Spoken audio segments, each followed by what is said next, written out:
Bienvenue dans l'univers d'Izanzur, où nous révélons les forces invisibles qui façonnent notre monde.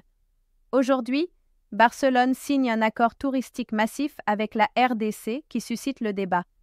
Décryptons pourquoi. La République démocratique du Congo, RDC, a signé un accord de parrainage étonnant avec le FC Barcelone, d'une valeur de plus de 40 millions d'euros sur 4 ans, soit environ 46 millions de dollars. L'accord, daté du 29 juin, a été consulté par Reuters.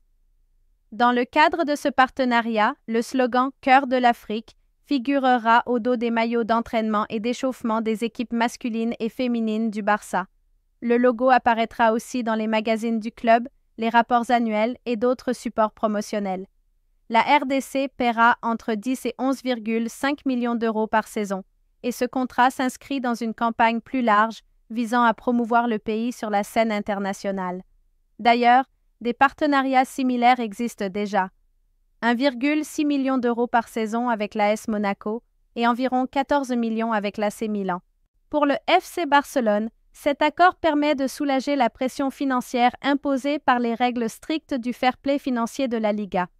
Cela aide le club à enregistrer des joueurs clés et à financer la réouverture de son stade, tout en gardant Spotify comme sponsor principal du maillot officiel. Mais ce parrainage soulève une vive controverse. De nombreux Congolais et observateurs internationaux remettent en question la légitimité de dépenser autant d'argent dans le sport, alors que des millions de citoyens vivent dans la pauvreté, la guerre et l'instabilité. À l'est du pays, le groupe armé M23 a récemment pris la ville de Goma, provoquant le déplacement de milliers de personnes.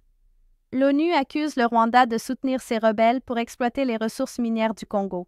Plus tôt cette année, la ministre des Affaires étrangères, Thérèse Kayikwamba Wagner, avait d'ailleurs demandé aux clubs européens de rejeter les campagnes de sponsoring comme Visit Rwanda, les qualifiant de parrainage ensanglanté.